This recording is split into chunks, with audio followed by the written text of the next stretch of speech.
Hello, everyone. Welcome back to another State of FEH Podcast. I'm DTM as always, and I have with me two very special guests. You all know them before. Why don't you introduce yourself, Oblivion Knight?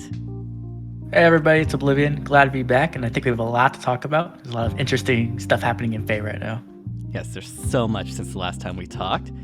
And yeah, the other guest is Joel from Pheology. Can I just say how great of a name State of FEH is? Like, it rolls off the tongue perfectly. It is so freaking catchy. I absolutely love that. Yeah, not gonna lie, I was a little bit proud of myself for coming up with that name. You should be. You should be. Yeah. Like, it's really good. Yeah, just got a little chip on my shoulder thanks to that. But anyways, yeah, as Oblivion Knight has mentioned, there has been a lot of development since the last time we talked. I believe the last time was before Legendary Ninian actually was released, and there was a bunch of monumental banners since then. The first one I actually want to talk about is Arval and the new Mythic banner that we just had. Since Arval is the first Anima Mythic we've had since Odor, I believe. That was around a year ago, right? That's crazy, yeah. I can't believe it's actually been that long. Wow. Yeah, Anima has been dying for something. And since all of us did pick up Arval, I was curious how you are using them and what do you think their performance or their support are in reflection to the current Astra Anima season? And I guess we can start with Oblivion. Okay, so I pretty much just put them into my Catria ball. I was like, okay, go ahead and perform. And it performed extremely well. I had a perfect defense this week, which I typically don't have. I'll typically have like one loss, maybe two at the most. But like, I had a perfect defense. Like, nothing got through. Between Ascended Joshua and Arval, like, either Joshua took them out or Arval just like showed up and like doubled them, and nothing really lives. Like, everything exploded pretty much. So like, I hit rank, I think, like 112, something like that. So I'm up there for sure, but I'm not in that like highest bracket of defenses, right? Or like offensive players. And anyone who tried to gale force me failed. Every single person, they just like failed so hard. They completely forgot there was guard or something. I don't know, but it just did not work. Yeah, that is. So it's guard, but it's also people aren't used to triangle advantage coming from a colorless unit. Like, they aren't calibrated to that at all. And it is just that 20%. I mean, it goes a long way. Like, we're in the perfect defense club. I mean, this is pretty great. Yeah, I wish I could join that club at some day. Yeah, even though I did have Arval, unfortunately I did lose some lift. One was to like a plus 10 Brave Dimitri, plus 10 Elimine, which was actually so ridiculous.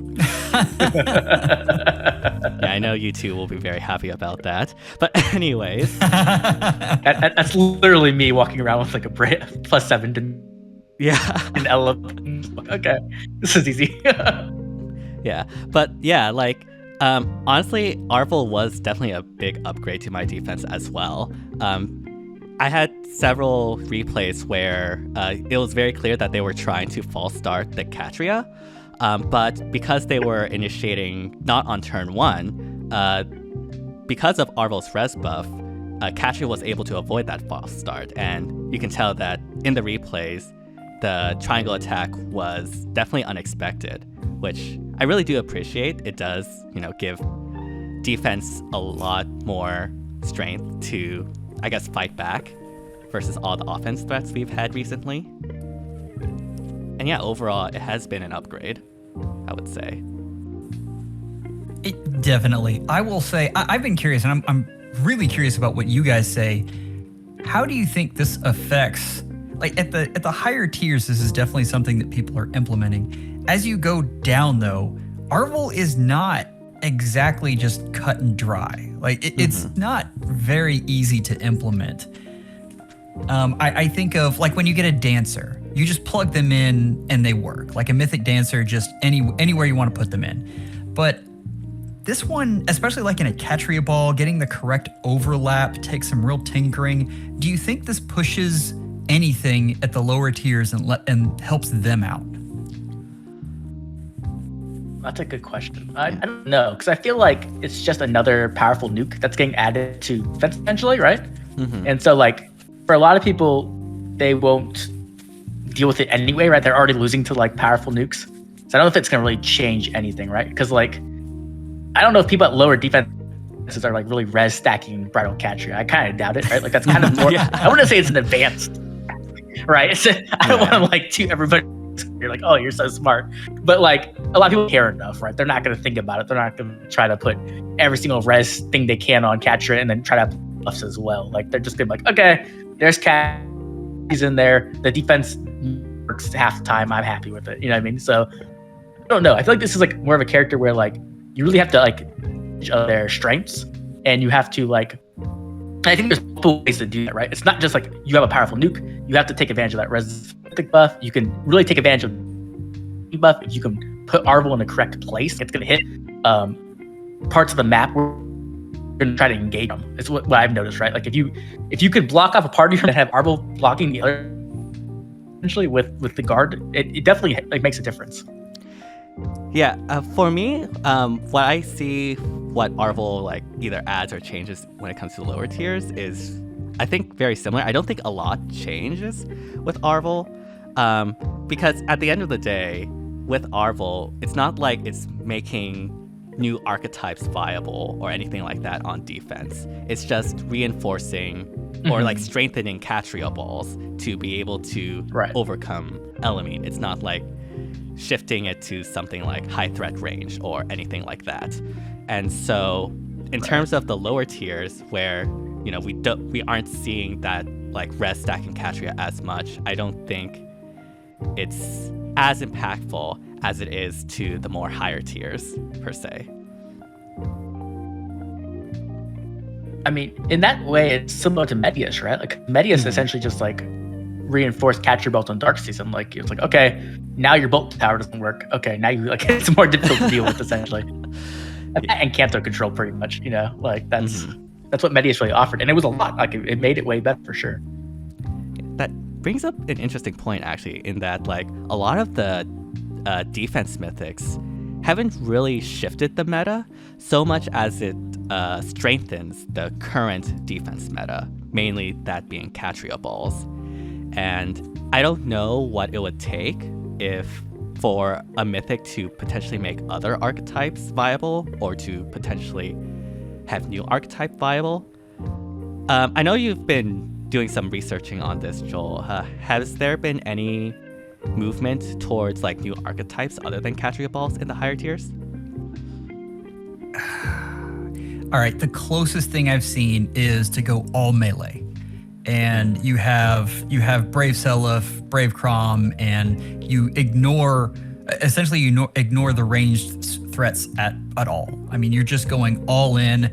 The one that's most creative was, I think Adara had one where she was working on a dragback, Brave Seliph, or was it dragback, or it was one of those skills. But yeah, so what it did was it helped take apart the save ball as is and let you kind of pick apart the pieces that way. I've seen some creative things with that. The thing I keep coming back to, and I've had a lot of discussions about this, you can actually have a lot of different kinds of defenses. They just aren't as cheap as Catria balls. And defenses expire so quickly that it's, you get new things, you get new counters, you get all of this stuff that it's very expensive to keep one of those kinds of defenses up. I keep hearing like Cavlines. At high merges, Cavlines are amazing. But I mean, it's ridiculously high merges that we're talking about. So has this really expanded the meta? No. And I don't see it coming anytime soon because Catria is the thing that would have done it is if they would have stopped releasing new saves. And I actually thought they were going to do this. I really thought, and they maybe keep the same power level with them. In my complete naivete, I thought that was coming. And immediately, like I said that in a video, and the next day, Mildew comes out. And then we've got Rearmed Robin. And it just, just completely dumpstered my theory that maybe they were trying to expand things. as long as they keep on increasing the power, and those units sell. Those units sell very, very well. So I don't think they're going to start decreasing the power of far saves. As long as that's the case, then we're going to continue to have Bridal Catria be part of the meta. Now, the question is, when does premium Bridal Catria show up? Oh no! Don't say that. Why would you say that? No. When does defense mythic Bridal Catria show up? Oh my gosh! You've just spoken it into existence.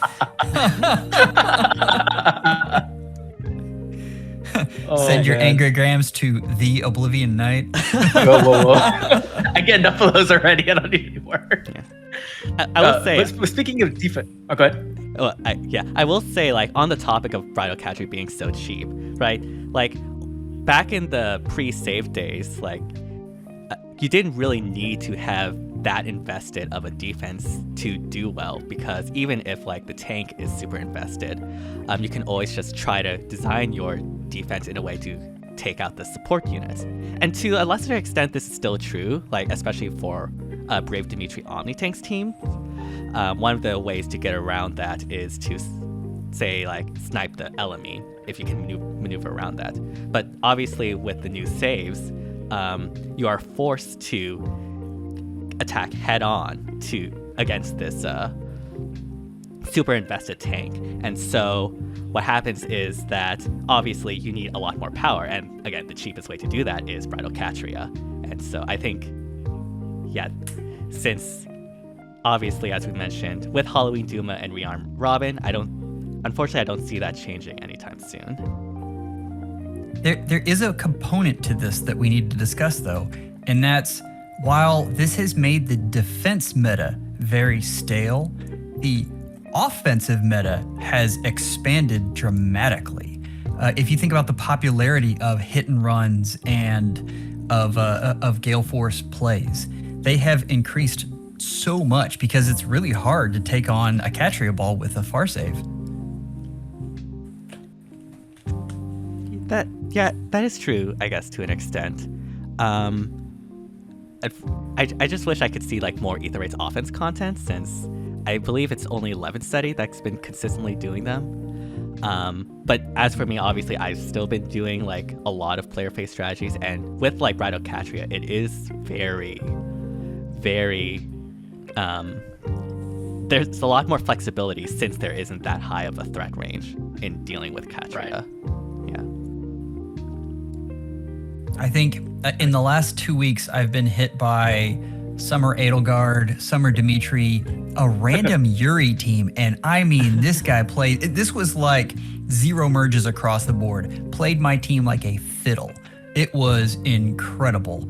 But I've seen all kinds of different things, and that's neat. I do enjoy that is starting, that you have different choices now that you can use on offense. I would like for there also to be choices on defense, but that's the way it goes. They're always going to prioritize offense.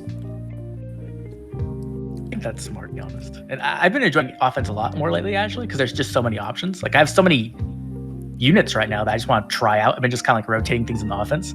I still use, like Yuri and Brave Dimitri and stuff on certain seasons. But, like, even so, like, it's just been fun to, like, try out different Gale Force teams or try out different tanking teams.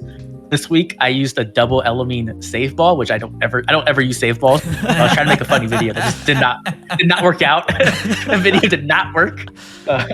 Every time I try to use double Element, they're like, "We're gonna find a way to punish you for doing this. Like, this is bad karma." Yeah.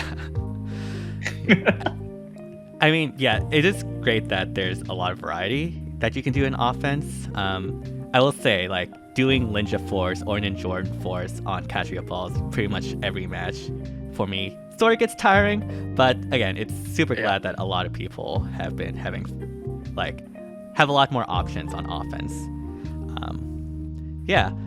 As we were talking about before, there were 2 new armors that got released in the game since we last spoke. That being Halloween Duma, or Mildew, as Joel likes to put it, and Rearmed Robin. And I think we all sort of underestimated how good both of these units were going to be, or at the very least, Halloween Duma especially. in something like both Ether Race and Summoners duels. But he's good in all the wrong ways. Like if you're just looking at him as a savior, like pure savior, he's mediocre. Like he really is. He has dual effectiveness that can go up against him. And it's all of these res stacked units get around any sort of dragon wall that you want to put on him. I mean, you think about like Duo Thor, just chews him up. Yeah, and I did not expect, and maybe you guys were the same, I did not expect the power of his duo skill combined with the popularity of area of effect weapons to collide the way that it did. That completely shocked me.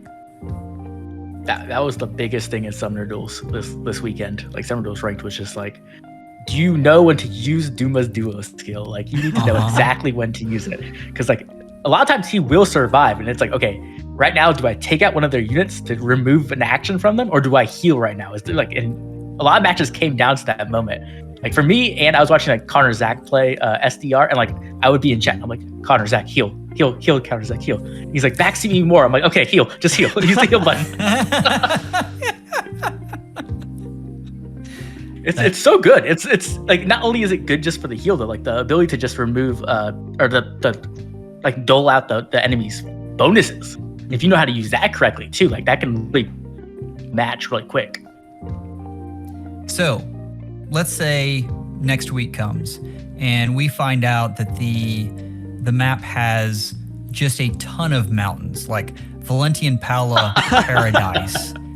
That's what I'm using then. That would be rank 1 right now for me. Is Duo Duma, does he have the same value? Because it's so much harder for positioning. That is a very good question. Because like I think for that last map specifically, there was a lot of open space and as you mentioned in, I think your meta report video, Joel, a lot of points to attack the enemy, which means that it's harder to have your save not be affected by the area of effect special. So it really does depend on the map, I think, but I think Dual Duma's value will be less to an extent, but I still think he'll be still a very good option just because it's not just the healing, it's like the dole all, and like Duma himself is still a very good far save. He might not be the best at like tanking things, but he's still very good and strong. So I think he'll still have value there. For me, I think he's going to have really good value because like if you think about it, like who are the two biggest AoE users in SD, right? It's Duo Thor and Sonya, and they're both flyers. So like having a good option against AoEs like on a map that's flying is good. Like now obviously positioning is difficult, but like with enough practice and working out, people figure out openings to get your save into position. It might not always be easy. You might have to use like Ash or like Tana or something, but like people will figure it out. They'll get it to work. So like I feel like if that does happen, right? Like and you have to deal with Sonya, like I remember that one SDR map where it was like the double mountain sides. I remember that. You needed to be able to deal with Sonya. If you couldn't deal with Sonya, you didn't rank 1 that week. Like you had to be able to deal with Sonya. I think that was before Thor came out. Or maybe, I believe it was before. So right. So like, you have to like, now if you're in a situation like you have Duma and you have Mufasa, if you can get Mufasa to work, which, it depends on what unit you're using. But Mufasa obviously is going to be like the best against the AoEs, but Duma's really, really good against it as well. Just because it also removes that like the immediate threat of lethality, right? And Deadeye, which is really nice. Like I really love that. You really have to like use Catria to really get the power you need to take out the save, which is amazing. Like anytime you can do that, like that's so much value that your save gives to your team. So I think he retains his value, but I think Rearmed Robin increases in value. I think it will be harder to get the saves into position, especially on teams that have well thought out openings. So we'll see. I could be completely wrong. I am often wrong on dragons. I don't know what it is about them. they completely snow me sometimes. I'm not too big on Rearmed Robin in SD. I don't know. Like every time I've ran into them, they die pretty easily. In AR, I love Rearmed Robin. Don't get me wrong. But in SD, I just like I'd rather have Duma or like Mufasa. Not so much Brave Hector anymore, which is kind of sad. But they threw everything they could at Hector, and it's finally starting to stick. Yeah. I mean, I still get a lot of good value with my Brave Hector, mainly because Brave Hector is like my only option. But I mean, the only thing he really struggles with these days that are common is AoEs. And depending on the map, that might or might not be like a deal breaker. Because especially since like a lot of times the AoEs, they aren't able to cancel back. So if you can guarantee you getting a kill on that AoE, you can at the very least guarantee yourself an advantage in the points you're getting and just play around there. So I think it just depends on like that sort of dynamic. I keep expecting... I did feel like this last map was... I did feel like this last map was kind of trade heavy. Like you really had to know how to trade properly to do well on this map, because it was just very aggressive from like turn 1 on. So I completely understand what you mean. We're like, you have to think about the point. You're like, okay, I'm trading here. Is my captain trading like positively, or is my captain like not getting a kill here? Like that actually mattered. Right. Well, that's what destroyed me on this map. I am terrible at... I get over aggressive. Like that is, and on these open maps, I'm like, charge! Yeah, that happens a lot to me, but we'll see. I'm curious to see if Rearmed Robin, God, as long as AoEs are a huge thing, it's going to be very hard to use Rearmed Robin. Right. I mean, she's, like you said, fantastic in Aether raids. I just like the easy button, just hit end and watch the fireworks. Did you guys see the replay that I had where it like with the far save build, she tanked Brave Seliph and Sigurd and Brave Crom. Legendary Crom and Thrasher, and it was ridiculous. She's really good. And I spent 30 minutes looking at that map, and what happened is I just went, well, screw it. I mean, I have no other play, so I'm just going to end turn right here. I was amazed. I could not believe what just happened.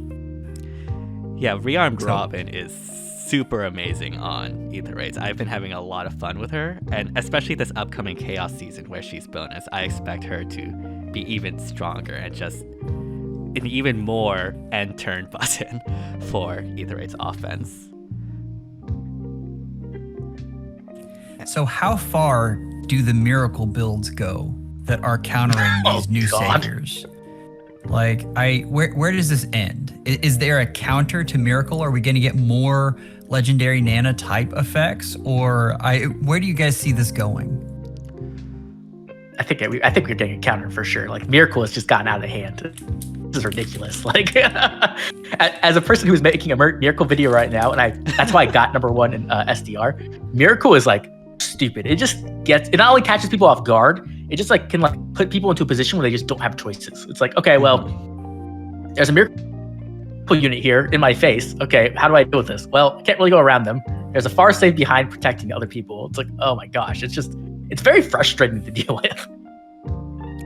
Yeah. Oh, 100% yes. Yeah, frustration is definitely the right word to use. Like, one of the biggest problems I had with this current SDR season was the Brave Seliph combined with like Mystic Boost 4, I believe, which was just so annoying because one, the Mystic Boost 4 disables Valentian Pala's adaptive damage. And obviously, right. I didn't even think about that. Me either. And so like I can't like get him down to 1 HP on the first hit because of that. And obviously then the miracle happens and obviously he's just still there, and then I get one-shotted back. And that prevents a lot of the trading that we were discussing about before. But yeah, like miracle, I feel like maybe that's what will be part of like the mage special potentially, or something like that. I don't know. Please no.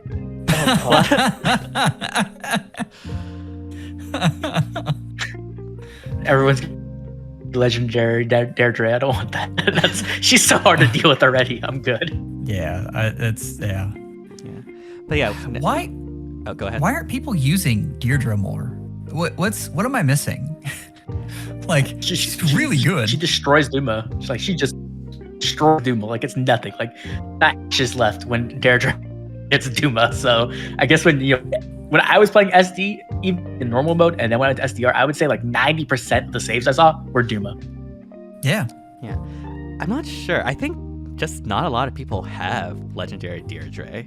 Like, legendary and mythic banners have not exactly been popping off, and so I feel like, especially since It's very true. Yeah, especially since like a lot of people can also have the assumption that Deirdre is just another powerful nuke. We already have powerful nukes. We don't need Deirdre. Like, I can see a lot of people just skipping out on Deirdre. I mean, I skipped on Deirdre because I can't really spend the resources for that. But I think that's generally why Deirdre isn't as popular these days. Mm-hmm.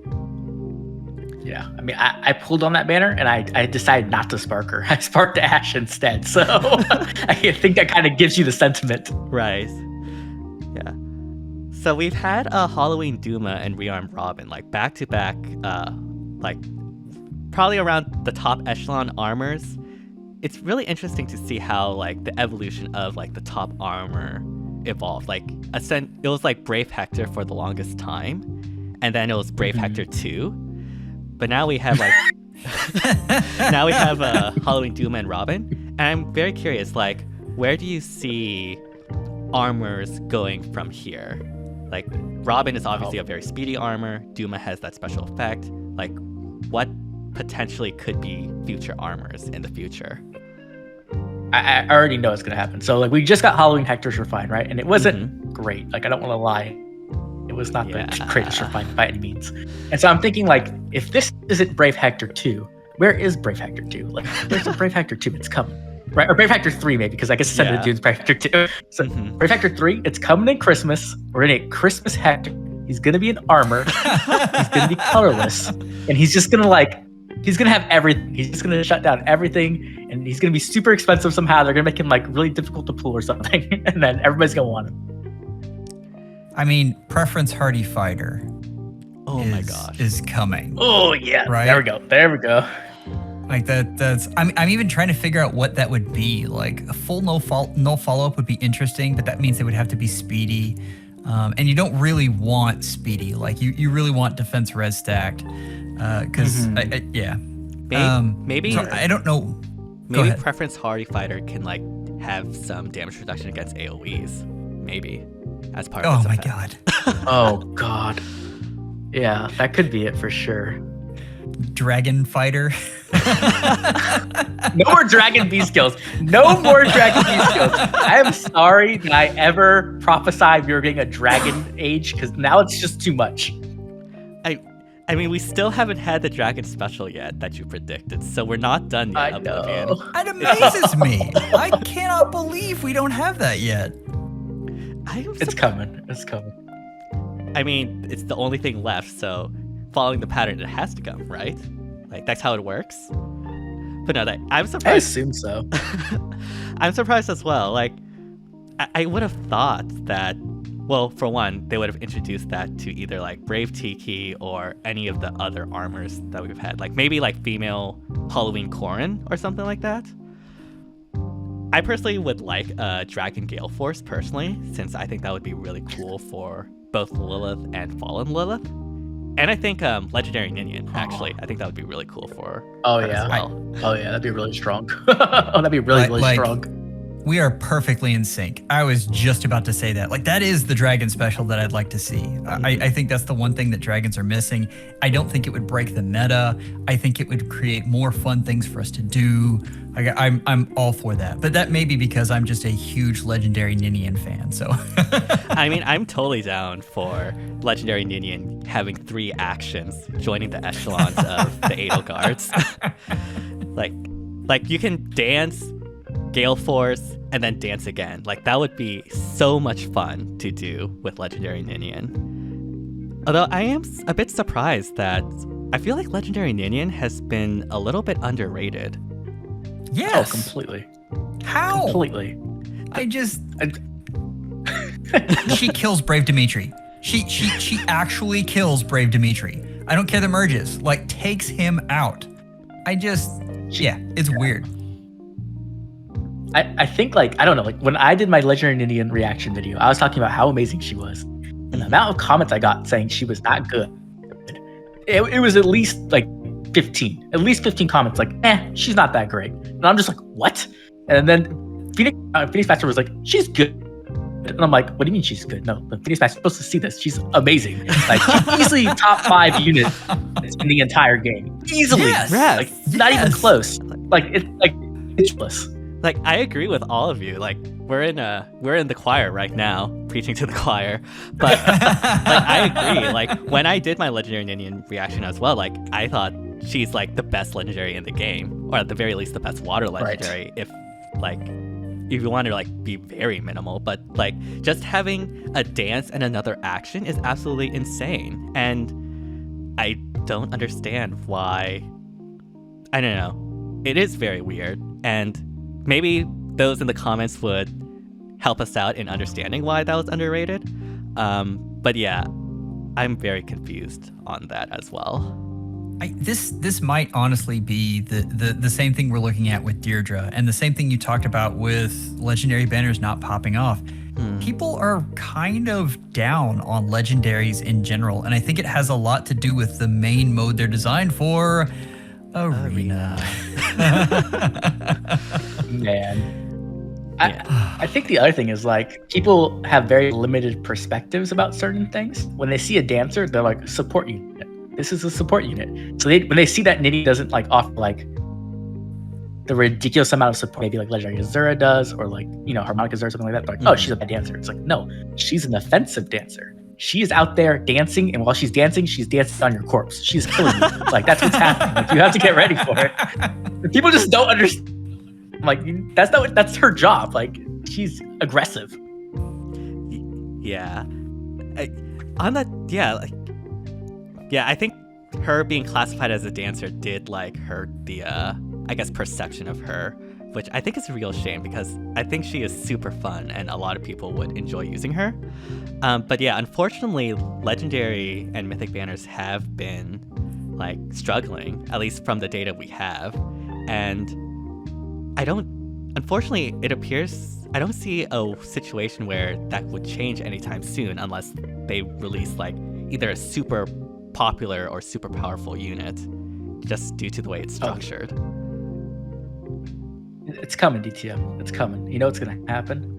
We're gonna get Legendary Alencia. She's gonna have a Braves that has Wrathful and Dazzling, and she's gonna have an inheritable damaging special for healers, and she's gonna sell like hotcakes. She's gonna be amazing. Well, I hope that's true. I've been waiting for a Legendary Alencia for so long, and she's still not here in the game. Like, come on, IS. Like, what are you doing? You have Legendary Fae before Legendary Alencia? Like, no offense to all the Fae fans out there, but still. Like, you catch my drift, right? Yes, definitely. She's coming. They're saving her for a rainy day. Yeah. Speaking of mythics, go ahead. They do weird things. I mean, think of the units that we don't have in the game. Just it's I don't understand sometimes. You're saying Oblivion? Yeah, I think speaking of, we have to talk about Yune. Yune just got a refine last night. Oh yeah. And it's kind of crazy. I think Yune's like actually like ridiculously powerful. Like the fact you can get 100% damage reduction, and no matter what damage you're taking, right? Well, except for like Deadeye or Lethality, right? Or Twin Blades. Just saying. She will just live it, right? Like I've seen like her just run into like 100 damage and just like nothing happens. Yune's just smiling you up. Like it's so cool. And the fact that she has true damage, a ton of true damage. Like this, you're pretty cool on defense. Now, I can't, like, my Yune's +1, so she's not doing what I've seen, like Twitter threads and stuff, where she's just killing everything. But she is very powerful, and I think the support she offers is really ridiculous too. Like I think people are kind of underselling that. Like that support, just being able to give Omni Chill, right, which is what Harmonic Dorothea gives, but it spreads and panics. Like that's really powerful. Yeah, like when I read Yune's like kit, refined kit, like I was just like blown away because she effectively has what I call like a better dominance, because like it's not just it doesn't take just into account the foe's penalties, but like the allies' penalties as well. Like it just chooses the highest among them, and that can get rid of a lot of the neutralizing penalties effects that a lot of the common far save units have, like Brave Hector or Ascended Idune. And like obviously with the damage reduction potentially uncapped to be 100, like she can also easily survive. And most far saves, like they're not running lethality or Deadeye, right? They're running either like Bonfire or Aegis, one of those two. Now, it remains to be seen whether or not she is able to get through like Aegis Deflect Magic far saves, but even still, like she is definitely very strong. And I can't believe I'm saying this, but like Yune is good. Like, wow, that has never been a statement that's true when I played Fae. I hate both of you right now, because I am a huge Yune fan, and I do not want to be the voice of reason here.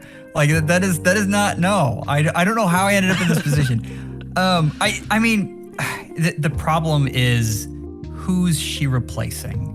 Like on defense, those are just premium spots, and I can't tell if she is worth replacing. Like for me, like I generally have two nuke spots, and that's Duocrom and Ascendant Joshua for me.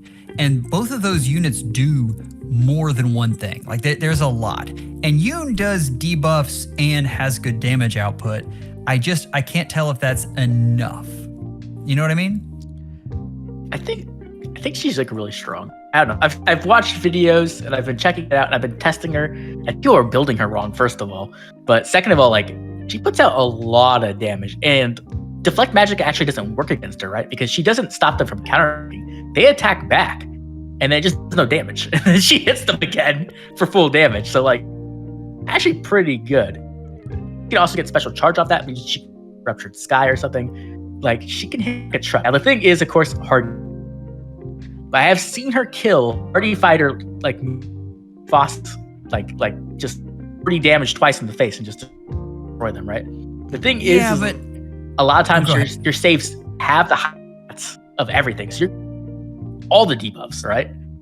A lot of damage. That's like up to like what, 28 true damage? Like that's not a small amount. The problem is I keep seeing her with Catria support. And of course she does well with Catria support. Everyone does better with Catria support. Like that is, yeah. It's not something that just excites me seeing, and I mean it does because I love seeing highlight reels of Yune. So don't get me wrong there. But from a practical standpoint, of course she does well with Catria support.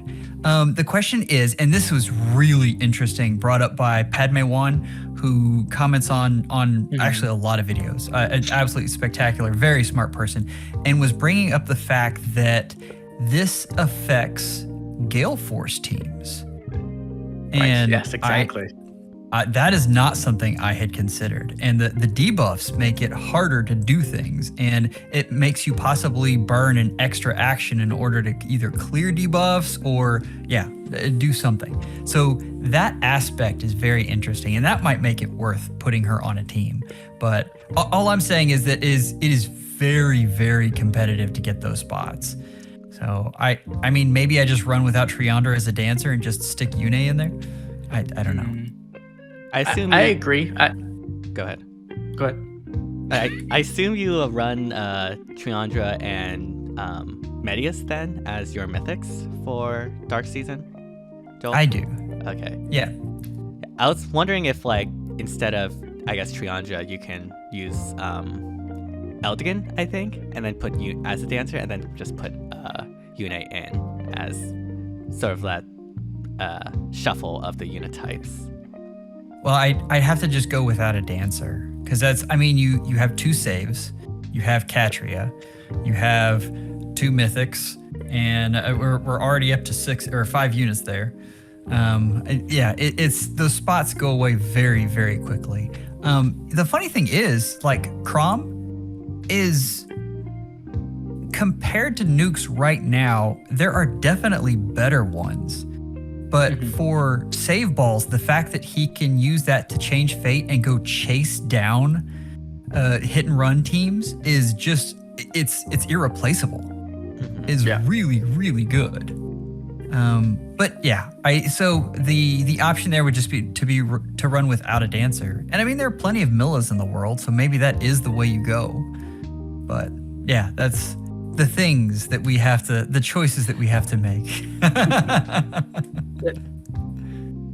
Not like you, like you were saying, it's like the strong, and she is mythic, right? So it's not ridiculous to be with Catria because she's dark defense, right? Like that's where she famously.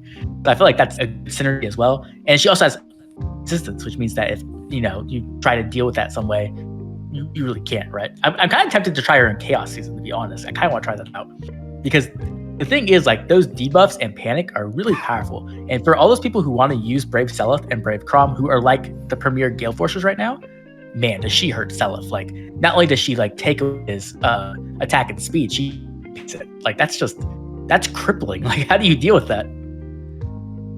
Yeah. For sure. She's Aversa on steroids. Yeah, exactly. Like, she makes Aversa look bad, and she makes Go look bad too. I meant to mention, PM1 coined a phrase that I really liked, and he called it proxy dominance. And I was like, oh, I love this. Yes, that's it. That's its name from now on. Yes, proxy dominance. I love it. Yeah. It's almost as good as mildew. I'll leave you with that one, Joel. I'll just leave you with that one. Anyways, here's something I want. Oh, go ahead. Yeah, one last thing I want to say about Yune is, like, do you think that it's possible she could use in summoner duels? Because, like, yes, she can debuff so much, and like buffs are so rampant in summoner duels, like she can just shut them down. And like Brave Seliph, right? Like Brave Seliph, like being able to panic Brave Seliph is really big. Now, obviously, he has Clash, which is going to help a little bit, but still, like, that's the speed matchups are really what matters in some a lot of the times, and that's like what makes Seliph like over the top a lot of times, because he can just get that ridiculous amount of speed. So being able to shut that down is very interesting. I 100% yes. I think she's I think she is good enough to earn a spot on a Summoner Duels team because of all the different things she does for those. I regularly run Azura with Sudden Panic, and it has won me so many matches. It is insanely good. And this is that, but the unit hits harder. Yeah, I can definitely see Yune having a lot of value in Summoner's Duels. Really wish I could try her out, but I guess I'll just look at the replays instead. But Yune isn't the only legendary or mythic hero that we've gotten a refine and remix this batch. We've also had legendary Eliwood, which I believe all of us consider to have just a little bit of a strong remix and refine. Wouldn't you agree? Just a little bit. Bonkers. I mean, the reason we're not talking more about it, honestly, is because I still think that most of the power came from the remix. The refine is good. It's a very solid refine, but the remix was bonkers. And we've already seen it, so we've already talked about it. And I think that's why most people are talking about Yune more, because it's a little more unexpected. But I think if you're using Eliwood, then you're still using him, and you are very happy about this refine, and it just made your raid bosses that much more powerful. If you don't have Eliwood now, this is to the point where you need to go get the unit. Like, it's really, he single-handedly enables raid boss strategies. It's fantastic. And that's not all. He's also amazing on Ether raids. Like, anytime it's win season, you put him in, he's doing more work than like all the other supports almost. Like, it's like Elamine than Eliwood pretty much at this point. Like, he's just really, really powerful. I do agree. Like, he's super powerful, and like I wish I had him as well. It would make like I wish I had him when like Flame Lin. I was doing SDS with Flame Lin. It would just make it so much easier compared to just using Astrid. And now that he even gives even more buffs, like the Kanto one obviously helps really well with positioning, either in the opening or potentially going back one to maintain position. No Panic, making it so that you can only really disable the bonus doubler with like a Dole All or a Lull. That's really strong. Obviously, the Refine, I do sort of wish he had a more supportive effect, but improving his offensive capabilities isn't like that bad either, because in Summoner's Duels you can use him to clean up units or things like that. And I was actually discussing this earlier, like the amount of like positive status effects he gives is a really good enabler for something like Brave Crom, where you can just like stack those positive status effects and just get like a huge amount of stats just with his weapon effect. And you can use that as support for that raid boss, either like to a fate change them back and then go forward from there, or something else, which I think is really cool. Fantastic. And this was an idea that you pitched on your video about the refines. And if you guys haven't gone and seen that, you need to go check it out. DTM always has fantastic ideas, but it's absolutely amazing. Like that is, I hadn't even thought about that. And you said that, I'm like, of course. I mean, it's a Cav Emblem team. I mean, that's perfect. Yeah. I will say, you're basically you choose what you have all of these different weapons, and you choose which one's going to go forward first. So it's fantastic.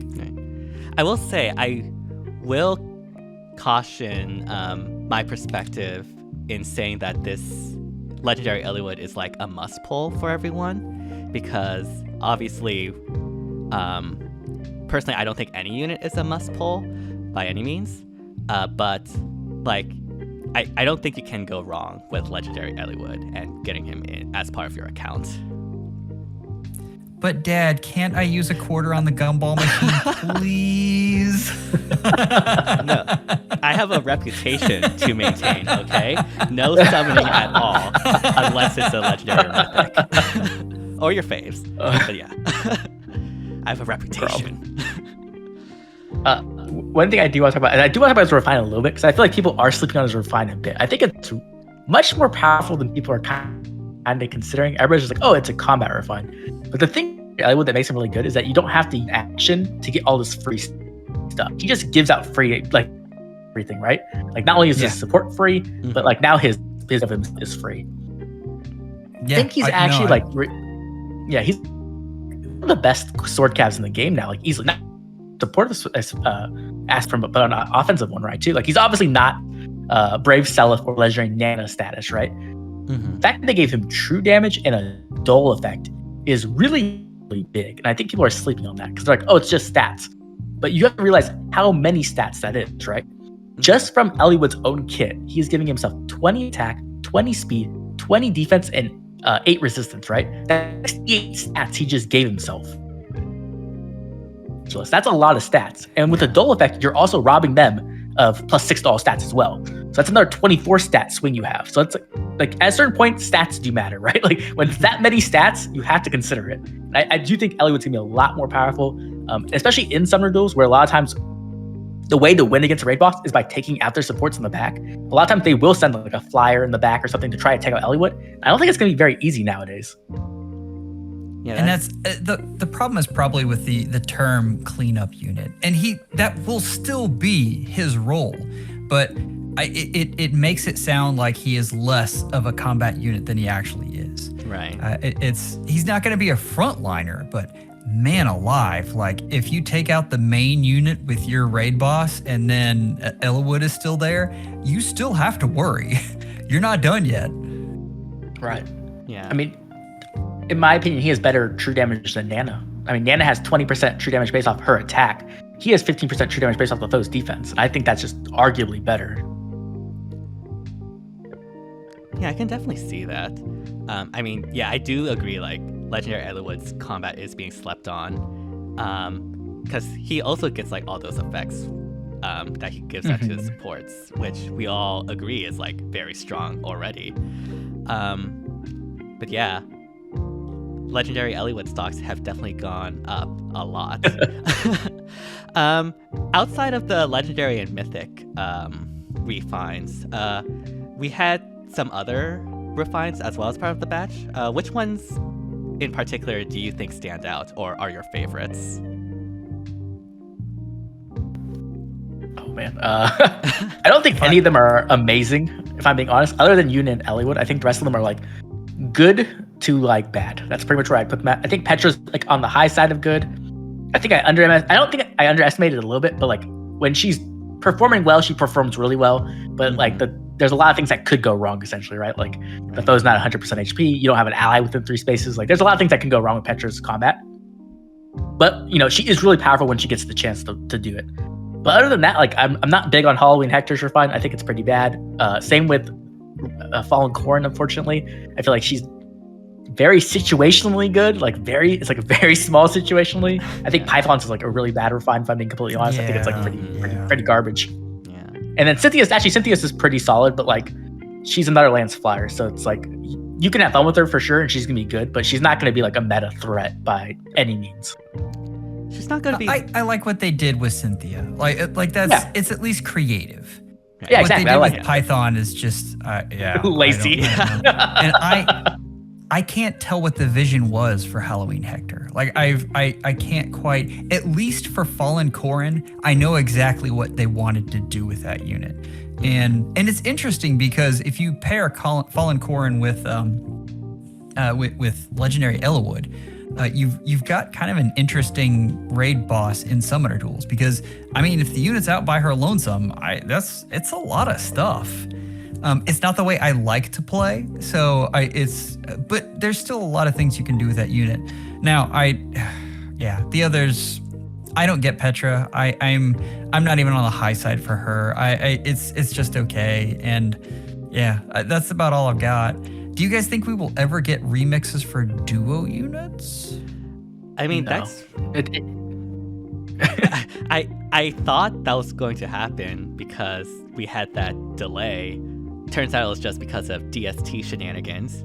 But like beforehand, we were considering that maybe there's going to be a Fei Chan to announce like dual skill remixes or something like that. But obviously, I think at this point, it's probably not going to happen because you can't do that without going back to like Halloween Hector and remixing his dual skill too.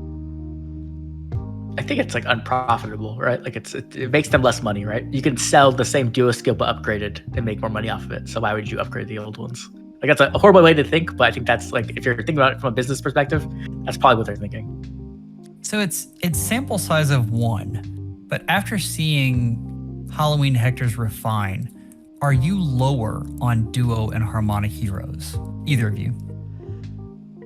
No, No. not really. I mean, I don't know, because like his base weapon was so bad that you had to do some like pretty heavy lifting to make it good. So I feel like some of the other duos and harmonics who have just solid weapons already, like they don't really need like the craziest refines to like be better. You know what I mean? Like even if you estimate how much power creep we're gonna be getting in the years before the refines, like a lot of them just have solid effects that are just like powerful effects. So I like if you give them more stats and like maybe an additional effect or two, like it's gonna probably be enough to make them good. Yeah, like if thinking about like duos like Linja, like I don't think it takes much to make Linja from great to absolutely amazing, because she's still like really great to this day. And like there are certainly a lot of duos that, you know, are still good, and when given that extra mile will like go off to the races. So I hear you guys talking, and I keep looking over here at my duo Ephraim. Don't you need a Heavy Blade 4 fodder? Yeah, I'm kind of afraid for Ephraim. I'm not sure what he's gonna get. Like, I mean, like his weapon's not terrible, but it's definitely not Well, Amazing. A bit selfish, but I'm hoping he doesn't get a good refine because I foddered so many Heavy Blade 4s. And probably will actually fodder Heavy Blade 4 to Cynthia or something like that for my... Yeah. I'm sorry, but like, I have no interest in dual Ephraim, like, at all as a unit. But, you know, a Sumia and Cynthia Gale Force theme team, now that is something I can get behind. I'm sorry, Ephraim, but you have to do that. I can't kill Ephraim. Like it's Ephraim and Leon together. Like there's just no way I can kill them. So hopefully they get a good refine. It doesn't have to be like top tier, but if it's good, I'll be happy. So I plus 10'd him on the banner that went wrong. Right. Yeah.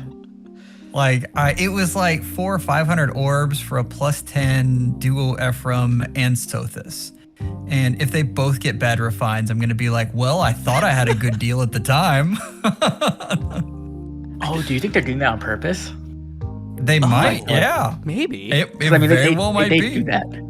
They don't like giving free to play, or not. These aren't free to play, but still, anytime you get value on a unit, they don't like giving them good stuff. Like Legendary Ike, Fjorm, like Sothis has been discounted a ton of times, right? Like in packs and stuff. Yeah. So like maybe that's why. Which makes me really afraid for Altina, because like the game out for free for 1 month.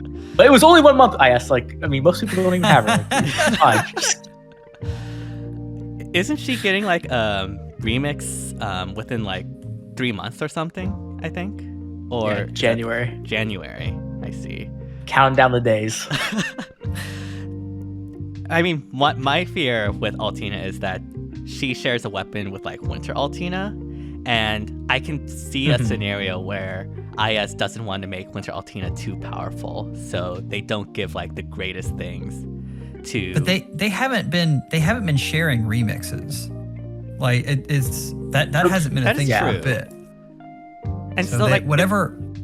Go ahead. If they like move a lot of the effects to like Twin Blades Plus or something, I could see that, I guess, being a way to circumvent that. So yeah, you're right. I feel like she still doesn't need much, right? Like if they put if Twin Blades Plus is just Twin Tempo on it, like kind of like what you got, right? That's already enough for Twin Blade improvement. And then a Sheriff's Chosen, you just like need to give it more stats and maybe like damage reduction or something like that. Like, right? That's like a weapon you just special like acceleration, and then she's pretty much fixed, like, and stats of course, and then she's fixed. Like she's back to being one of the best units in the game, in my opinion. Like, what if they give her the cam effect? The res checked Vantage. I was thinking about that. Yeah, she might get a preempt effect. I could definitely see that happening. Yeah. Now that you mentioned it, that would be like a perfect fit for Altina. And it would free up maybe that's what weapon we'll have. Her B. Yeah, I think it'd be really good. I guess the new Seal Res 4 or something. Yeah. Speaking of Camilla, we got the new Ninja banner out, and yeah. Just overall, what are your thoughts on our third iteration of the Ninja banner? If it was better audio, I'd start snoring, but it doesn't come over the microphone very well. Yeah. And that's not true. I love Cam. I think Ninja Cam is really neat. I'm a huge fan. The rest of the banner, I don't care. I wish I did, because I love Fjorm and Leg Yarn. Like that duo, that does it for me. That's fantastic. Right. And maybe they're better than I think. We've seen time and time again that brave weapons are really good. So maybe I'm just missing the boat, but I'm not seeing it for them. Yeah, I'm not really seeing it either for those two, because obviously the immediate comparison is to like Ninja, right? And while, at least how I see it, while Legion does have a lot better offensive, is that enough to deal with the far saves on defense enough to warrant trading out the ability to run something like Disarm Trap or to potentially quad or have high speed? Like, that is the trade-off, and I personally am a bit hesitant on that compared to Ninja. I don't think she's meant for Aether Raids. Yeah. I think she's a summoner duels unit, like 100%. I don't even know that she's a summoner's duels unit. I think she's meant to be. I don't know if she's a good one, but that's what they were going with. Yeah, I think she's an arena unit. And I think she's a fantastic arena unit. Like, I think she just absolutely slaughters all of arena. But other than that, I'm just, yeah. I feel like if they would have gave her the preempt effect like Camilla had, I think she'd be a million times better. Like, you could use her as a frontliner, and that'd be cool. Yes. Yeah. Oh, definitely. But they didn't. And said that I love Leg Jar. She's my favorite. But man, her like gimmick, I do not like it at all. Like the stealing buff.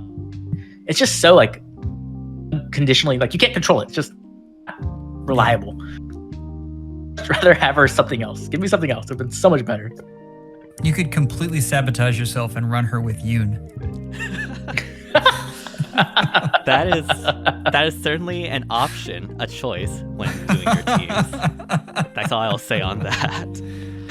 Yeah, I was thinking about that. But the other units on the Ninja banner, like, I like Shirshi a lot. I know I'm saying it wrong. I'm going to keep saying it wrong because I like that way. Anyway, I like that she has like the Ask Her Brave Dimitri effect. I think that's really cool. I think it is kind of boring that she is like another Axe Wyvern again. Like they could have like made her a sword or a lance with the exact same effect. Right. But they didn't. But I mean, I'm interested to see how she can be used. If like maybe there's some kind of crazy Flyer Emblem team you can make for SD. I don't know. Like maybe one of those mountain maps she can like really like shine on it. And then of course I gotta talk about my boy Har for a second because they like, dude, like it's Har. It's Har. Why do you hate Har? How are you gonna put him as a GHP twice and you don't even give him a preference weapon? Like you've given other GHPs preference weapons, and this is Har. Just give him a preference weapon. IS knows that if they allow Har to be a 5-star, it will just break the entire game, and therefore has to intentionally hinder him. But yeah, like, yeah, for Shershay, by the way, it is confirmed. It's pronounced Shershay. Take that, all you people who try to correct me. But anyways,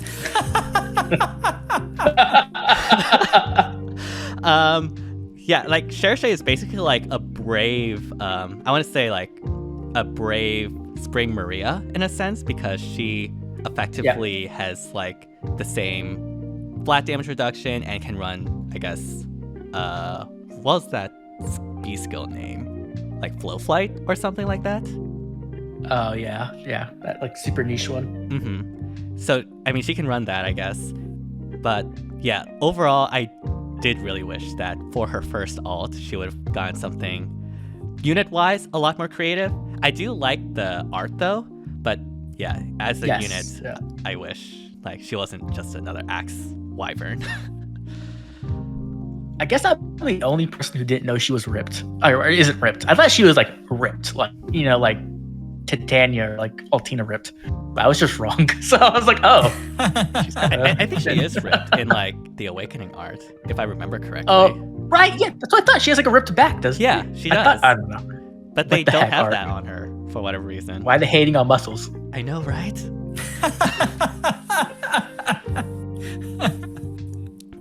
But yeah, any thoughts on IS officially confirming that Naruto is better than One Piece, Oblivion Knight? Oh my, don't even say that. I will go on an hour tirade. I was so mad they canceled Pirates but kept Ninjas. I'm like, are you serious right now? Like, oh, so livid. Sorry, I had to fix it next year. So, but all would have been forgiven if the banner would have come out and the designs would have been neater. It's ninjas, and it's just the same thing. Like, did they just not want the ninja banner to win A Hero Rises again? Is that really what's going on? You say that, and watch as the universe conspires to have Legiarn win AHR next year. There's no way. I mean, I think actually Elgard's actually going to take it this time. I think Elgard's actually going to take it. Like, you better be right, because I am so sick of her always losing on the first round. Like, it's actually insane. The thing is, it's not Elgard, right? It's Altina, and Altina won last time she was there. So, like, obviously she's going for a repeat. I don't think that unit's very popular. I don't see that unit very much. Yeah. That's only you, Joel. That's only you. All my comments, anytime I don't talk about Summer Elgard and like I'm talking about armors, they're like, well, what about Summer Elgard? And I'm like, I talk about she's good, guys. I don't need to like put her in every single video. I mean, like, I consider Summer Edelgard to be very popular. Just one, I use her a lot, and I do actually see her a lot, whether that be Summoner's Duels or Ether Raids. But yeah, that's interesting that you don't see Summer Edelgard that much, Joel. Maybe I in say the that. high tiers. Week before last, she just demolished my defense. So that definitely happens. But normally I don't see her. Like I think she killed I think 3 different times, and Edelgard team just stomped me. So maybe that's my revenge there. Is that I'm saying she's not that popular because I'm mad at her. Yeah. Are you guys ready for a Hero Rises to literally just be the summer banner all over again? Like it's gonna literally be like Claude, Edelgard, Dimitri, Brave Bio. Like Brave Self, like that's gonna be the whole banner. If Summer Claude gets into the AHR banner, we would 100%. Oh my goodness! Like it's a 4-star demote. Like sure, he's good. Does not matter. Yeah, it's the same with like Brave Edelgard, but right? Other than the 4-star demote, I don't hate it. Like I don't either.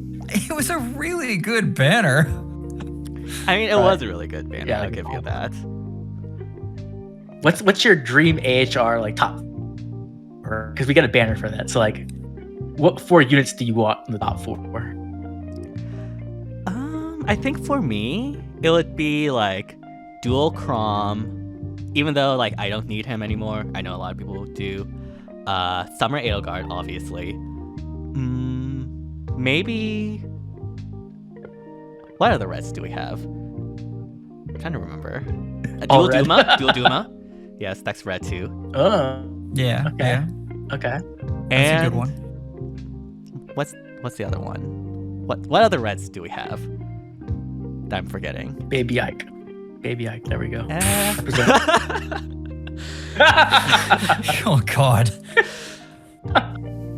Yeah, I guess that. I would get a comment if I didn't say it, so I had to say it. Understandable. I mean, you get a comment now, that's for sure. I mean, for sure, that would be like top 3 for me. Yeah. Have to like go back and look at the banners to see what the 4th one will be. But yeah, that would be my top 3. I don't want all red. I mean, if I'm being completely honest, I don't either. Yeah. I kind of like it mixed around. But normally when I summon on a banner like that, I'm not looking for all 4 units. And that's how you have to, if it's like this last one, this all green one, you have to be happy with all 4 units, and then it's an amazing banner for you. How many people complained about a poor legendary Byleth, legendary male Byleth, who's actually a very good unit, but there's so many people who are like, oh, I hate this thing. I love him. I don't know why people were complaining about that. I was like, this is amazing. I love this. No. But normally if I go in on a banner like that, I'm after 1 unit. And that makes it, and the odds do go down if you're looking for 1 unit and there's color share. It does. What I will say is that it goes down very, very slightly. Like going from no color share to like 2 units color sharing changes the average by like 5 orbs, I believe. And well, that's if you're looking at getting 1. Right. If you're looking at getting him as a merge project, it stacks up very quickly. Right. So like, how much does it take normally to plus 10 a unit? Like around, I want to say 1,600 orbs, give or take. Yeah. Yeah. So not like my luck. So like, if you add in a color share, that on average it'll be like around 1,700 if I remember the calculations I did, which obviously is more than 5 orbs, but the 1,600 to 1,700 on average is not as significant as what people think about when it comes to color sharing, and that it like doubles the amount of orbs you're getting. Because I think a lot of, and I'm going on my tangent now, but I think what a lot of people misunderstand is that if you're summoning on a banner with color sharing, say, what was a recent banner that had color sharing? Just to make it simpler. I mean, just go back to Hero Rises. A Hero Rises. People often think that if they get like the other like male Byleth instead of say like Ninjorin, that if it wasn't color sharing, that male Byleth would have been Ninjorn, when that's not actually true. It will just be like a random green unit or a green Pity Breaker. It wouldn't actually be Ninjorn. So And I think that you're Right. You're 100% right. Like that it is so overblown that's a bad thing. Like it is slightly worse, but for me, I want my 100 orbs back. fair. I think that's it though, right? It's like when people go into those banners, they don't spend enough orbs, which sounds, like it's coming from a whale, so it sounds bad. But the truth is, like, when you're going into one of those banners, you need to drop like 1,000 orbs. You can't drop 200 orbs and be like, why did I not get what I want? I got 2 of the units I didn't want. Well, you dropped 200 orbs. Like when you're going to these kind of, you need to like essentially. So right. it's like one I of had those someone things. I had someone in my comments who was complaining that they had spent 100 orbs on a legendary banner and hadn't gotten a 5-star. Like, oof. It's gonna be a rough game for you. You might want to choose a different one. I see those comments like all the time, like on Reddit. Like people will share how bad luck they got, and they literally just spent 100 orbs and still no 5-stars. Like, yeah, like the average is 125 orbs.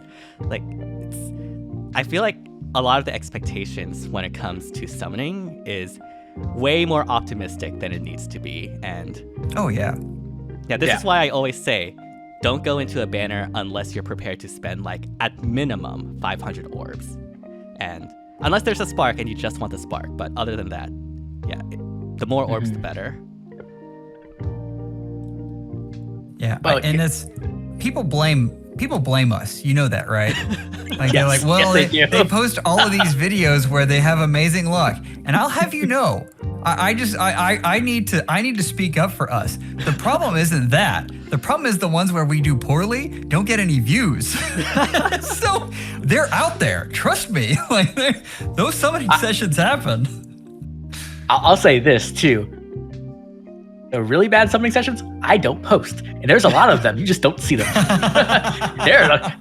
My dual Ike summoning session, you saw like maybe 10% of it. You didn't see the 90% where I went 600 orbs without a dual Ike. It gets bad. Right. Oh my goodness. Yeah. Like I had so many bad summoning sessions in the past too.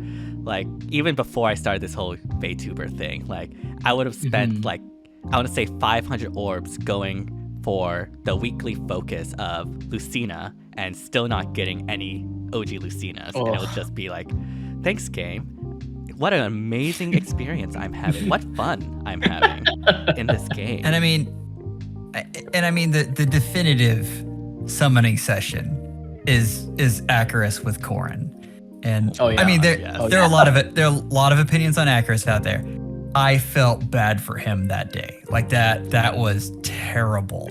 All right, that was it like 1,000 orbs for like 1 or 2 Corrins? It was for 2 Corrins.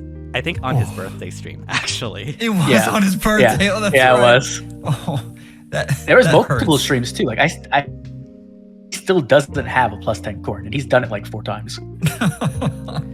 So just like goes to show like how RNG can severely just like screw you. Like it's actually insane. Which is why I'm sort of glad that at the very least there is the Fey Pass Spark option. So for those that are willing to spend, was it like $12 or something to at least recuperate something? But even still, like it's still very bad. The 99th percentile case where it could possibly happen. It feels like the game is out to get you. It really does. Yes, it does. Absolutely. Yeah, moving on to more happy topics other than summoning. We're approaching the new book that's about to begin, and I just want to ask, like, what are we expecting for this new book? Any like potential new modes or like new type of units or anything like that? That's a difficult one to say. Like my ongoing theory is that we're heading towards like an Infinity War-esque saga. Like they've been building up all the gods, right, in the lore, and I feel like we're gonna eventually get. We're gonna fight Zeus and like Thor and Loki and stuff. Like I don't know. That's what it seems like, right? We just got. We're dealt with Emblem and Asker. So I feel like that's what they would do, like unit wise to call that. Do they just like make like ultra mythics? I don't really know. Or maybe they just like rearmed mythics. Maybe they do that. I don't know. So looking at the trends, I feel like the legendary units have really grown in strength. And it seems like there are more ways that they're allowing you to use them, like the fact that they give bonuses in summoner duels. So I'm curious if that means that they're building towards something that you can use legendaries for, or if possibly they're going to say, okay, now those are built up. Now the new thing is going to be these mythics. And I mean, you've said chaos mythics before. I don't think that'll be the case. That would hurt my feelings. But the fact that they've been neglecting mythics so much, I mean, Asker's really good, don't get me wrong, but I still, the power level between the mythics they're releasing and the legendaries, and what's more than that, the longevity. Like, if you are wanting to score optimally in Aether raids, I still use Air, and she does fantastic for me. I feel like there is something more they could add to that. I hope it's not just a money grab and it's a different, they take that in a different direction. So I'm wondering if there's an update to Aether raids. I'm wondering if there's some other way we can use legendaries. My pie in the sky is still the co-op mode, and I think that's less and less likely as we get close. But man, I would love to sit down with you guys and play some like raid boss attacking Fae, and I think that would just be a blast. Absolutely, that would be so badly. Mm-hmm. Yeah, I think that would completely just reinvigorate the game. Like that would be, oh my gosh, like all the people would come back. This is my dream, I guess. Everybody would come back, we could play together, could play on stream with people. How much fun would that be? I'm surprised that. I mean, I think that would really just revitalize a lot of like the not just like the Fae-tubing community where we can, I guess, do like collab streams or something like that, but just like the community overall. It would be like such a fun time, I think. And who knows, maybe that's where we can have like mythics be revitalized in as well. Like how legendary heroes can give like buffs in summoner duels, maybe mythics can give buffs to this mode.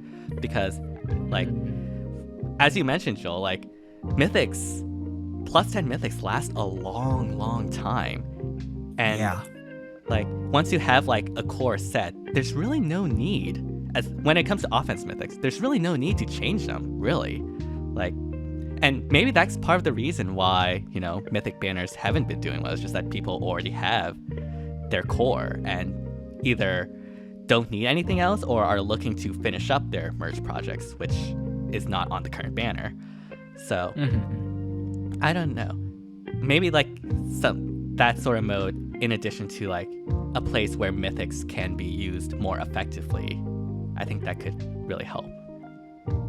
And just to tie this all in, I mean, the raid boss that we can be attacking could be Zeus. Right. I was actually thinking about a new game mode, like literally as you guys mentioned that. Like, what if we got to do brigades and the leader of the brigade was a mythic and it was like a god, like your army against the gods? Like, that'd be cool. It's like, okay, I'm gonna use my air army. Yes. Or I'm gonna use my Thor army. All for it. Yeah. Yeah. But I guess we do have like the rearmed heroes, which is like the sort of new thing these days. Maybe they'll have like a special mode, but as of now, they are very good at giving like just weapons for like a lot of different units. We've had a sword, a breath, and for those of you who, oh no, this should be out after the Tempest Trials release. So we also are eventually going to get an axe, Arcane axe, which is very interesting. What are your thoughts on the Arcane axe currently, and who would be the best users of it? I've been looking at it and I don't like it very much, if I'm being completely honest. I was hoping you were going to say something different. Dang it. Yeah, like I think the Arcane Sword is by far the best arcane weapon we've gotten. And then the Breath was like one tier below that one. And I think the Axe is one tier below the Breath. Like, this thing just does not have the effects you want on it. Like it has like decent effects, but it does not have everything, right? Like it doesn't have a guaranteed follow-up attack, so that makes it really bad on slow units. And then like the healing's okay, but like it's not amazing. And then like the healing, it has the cooldown, like, but then it has the healing, so you can't use it for Gale Force unless you're like not using it on an initiation unit.